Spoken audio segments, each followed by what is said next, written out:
I'm Anna, 29 years old, and I've been married to David, who's 32, for 5 years now. We met during our college days when I was a sophomore and he was a senior. We hit it off immediately, bonding over our shared love for astronomy and nature hikes. After dating for 3 years, we decided to tie the knot in a small ceremony with close friends and family. Our marriage was generally happy and stable. We both had steady jobs. I worked as a marketing coordinator for a local firm, while David was a software developer at a tech startup. We had our disagreements like any couple, but we always managed to work through them with open communication and mutual respect. David's younger sister, Jessica, who's 26, has been a part of our lives since the beginning. She was always around during our dating years, and I initially thought her presence was sweet.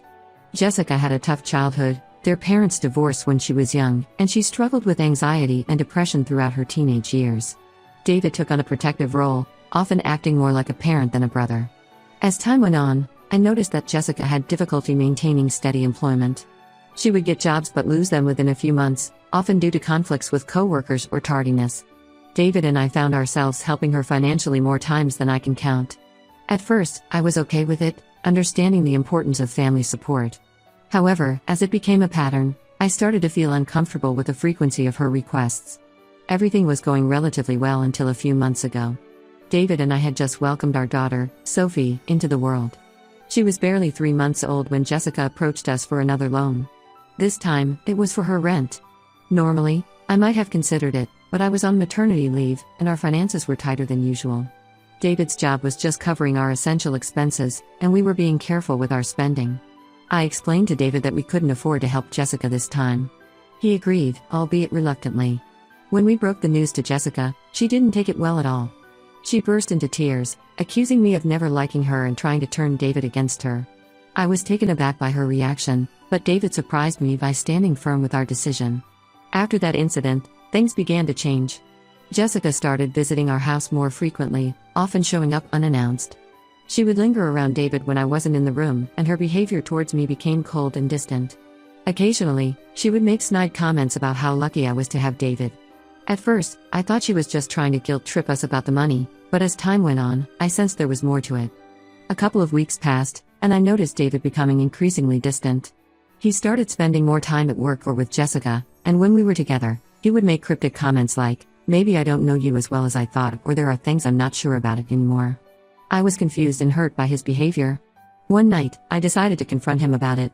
That's when he dropped a bombshell. Jessica had apparently shown him proof that I was hiding something from him, specifically an affair. I was completely blindsided. I hadn't done anything even remotely inappropriate, let alone have an affair. When I pressed him for details, David explained that Jessica had found messages on my social media from an old high school friend named Paul. Apparently, she had accessed my phone when I left it unattended during one of her visits. I was shocked that he was taking this seriously. The truth was, Paul and I had reconnected over social media a few months ago, but our conversations were entirely innocent. We had caught up on each other's lives, shared a few old memories, and that was it. I hadn't even seen Paul in person since high school graduation. I immediately showed David the full conversation thread, hoping to clear things up. However, he still wasn't convinced. He said Jessica had heard rumors from someone that I had been meeting up with Paul behind his back. I was furious that he would even consider such a ridiculous accusation, especially coming from Jessica, who had clear issues with me. Our argument escalated, and I told David that if he trusted Jessica's baseless accusations over my word, there was no point in continuing the conversation. That's when he suggested a separation. I was stunned. After 5 years of marriage and everything we had been through together, he was ready to throw it all away based on his sister's manipulations. The next day, I packed up my things and left with Sophie. I couldn't believe that my husband would choose to believe a baseless accusation over my word. As I drove away, I saw Jessica's car in our driveway. It was clear she was moving in to support David during this time. I moved in with my parents, trying to process what had happened and figure out my next steps. I was hurt, angry, and confused. How could David, the man I thought I knew so well, turn on me so quickly? And how could Jessica, someone I had tried to support and welcome into our family, betray me like this? As I settled into my parents' guest room with Sophie, I couldn't help but reflect on the past few years. There were signs I had missed: Jessica's increasing dependency on us, her subtle attempts to drive a wedge between David and me, the way she always seemed to need his attention. I had brushed these things off, thinking I was just being paranoid or overly sensitive. Now, I wished I had paid more attention. My parents were supportive but shocked. They had always liked David and couldn't understand his sudden change in behavior. They encouraged me to fight for my marriage, but I wasn't sure if there was anything left to fight for. If David could so easily believe the worst about me, what did that say about our relationship? Update 1: It's been 2 weeks since I moved out, and the situation has only gotten worse. I honestly thought David would come to his senses by now, but instead, things have escalated beyond my worst fears. From what I've heard through mutual friends, Jessica has fully moved into our house. She's taken on the role of the supportive sister, making sure David is okay while simultaneously painting me as the villain in this story. She's been telling everyone who will listen that I left David because I felt guilty about my alleged affair and that I was running away from my responsibilities as a wife and mother. I couldn't believe the audacity of her lies. What's even more shocking is that David hasn't reached out to me once in these 2 weeks. The only communication I've had from him was through his lawyer. He's officially filed for divorce, citing infidelity and emotional abuse as the reasons. I was stunned when I received the papers. How could he accuse me of emotional abuse when I've done nothing but support him throughout our marriage? I tried contacting David multiple times to explain again, hoping that some time apart might have cleared his head. But he won't answer my calls or respond to my texts. It's like he's completely shut me out of his life. What's worse is that Jessica has apparently been digging into my past to find more evidence of my supposed infidelity. She found old photos of me and Paul from high school and showed them to David as proof of our long-standing relationship. These photos are from over a decade ago, from a time when Paul and I were just classmates and nothing more. The fact that she's using innocent memories from my past to manipulate David makes me furious. To add insult to injury, David is now pushing for sole custody of Sophie. He's claiming that I'm an unfit mother due to my affair, using Jessica's fabricated evidence to support his case. I never thought he would go this far, especially knowing how much I love our daughter. The idea of losing Sophie is unbearable. I'm at a loss for what to do next. I don't have the financial resources to take him to court right now, especially with me being on maternity leave. My savings are dwindling, and the thought of a prolonged legal battle terrifies me. I feel trapped and powerless. My parents have been incredibly supportive throughout this ordeal. They've known David for years and never imagined he would do something like this. They're just as shocked and disappointed as I am. They've been urging me to get a lawyer and fight back, offering to help with the legal fees if necessary. But even with their support, I don't know if I have the strength to go through this. I've been trying to focus on taking care of Sophie and maintaining some semblance of normalcy for her sake. But it's hard when my whole world feels like it's falling apart. Every time I look at her, I see David's eyes and it breaks my heart all over again. I've reached out to some of our mutual friends, hoping they might be able to talk some sense into David. But most of them seem to be caught in the middle, not wanting to take sides. A few have privately expressed their support for me, but they're hesitant to get involved directly. It's made me realize how isolating this whole situation is. As the days go by, I find myself alternating between anger and despair. One moment, I want to fight with everything I have to clear my name and keep my daughter.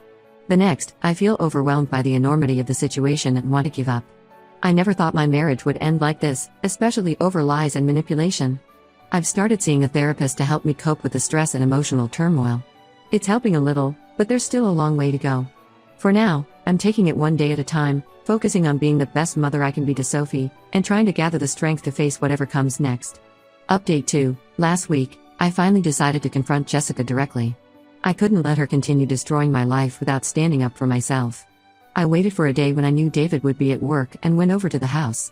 When Jessica answered the door, she had her usual smug look on her face.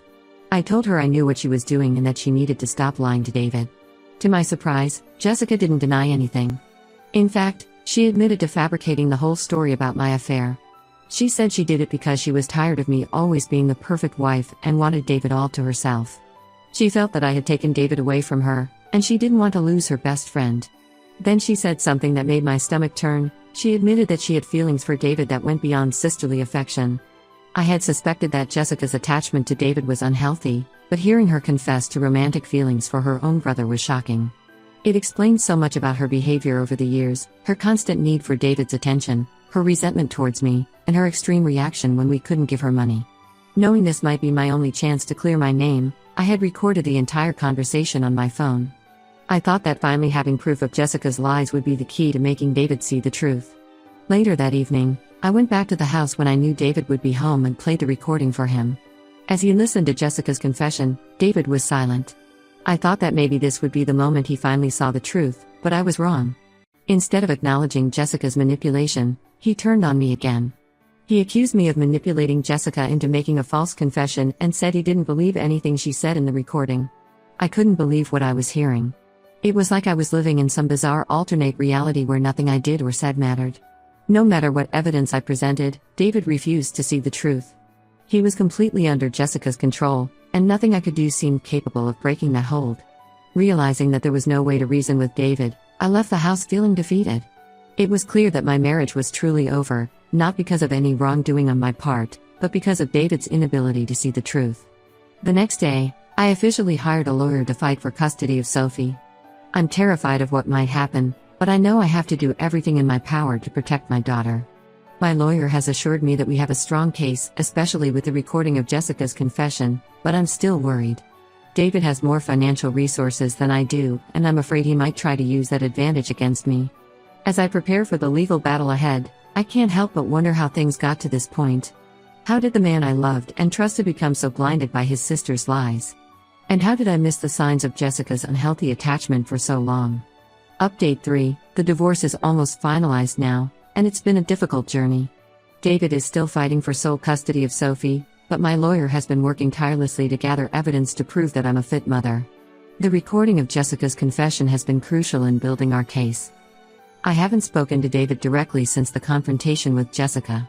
All communication has been through our lawyers. Honestly, I don't think I ever want to speak to him again. The trust between us has been completely shattered, and I don't see any way to rebuild it. About a month ago, Jessica moved out of the house. I heard through mutual friends that David finally started to see through some of her lies. Apparently, she slipped up and contradicted herself one too many times, and even David couldn't ignore it anymore. However, by then, the damage was already done. Despite realizing Jessica's manipulation, David is still pushing forward with the divorce. It's clear that there's no chance of reconciliation between us. I've made the decision to go no contact with both David and Jessica after the divorce is finalized. It's been emotionally exhausting dealing with their toxic behavior, and I refuse to let them ruin my life any further. I need to focus on healing and building a new life for myself and Sophie. The custody battle is ongoing, but my lawyer is optimistic. We've presented evidence of my capabilities as a mother, including testimonies from friends and family. The recording of Jessica's confession has also helped to discredit many of David's claims about my character. I've started looking for a new job, knowing that I'll need to support myself and Sophie once everything is settled. It's scary to think about starting over, but I'm also feeling a sense of relief. For the first time in months, I feel like I'm taking control of my life again. My parents have been my rock throughout this entire ordeal. They've helped with childcare, supported me emotionally, and even assisted with some of the legal fees. I don't know what I would have done without them. As I look towards the future, I'm focusing on rebuilding my life and creating a stable, loving environment for Sophie. It's going to be challenging, but I'm determined to move forward without David and Jessica's toxic influence. I'm learning to trust myself again and recognize my own strength. This experience has been incredibly painful, but I'm hopeful that Sophie and I will come out stronger on the other side.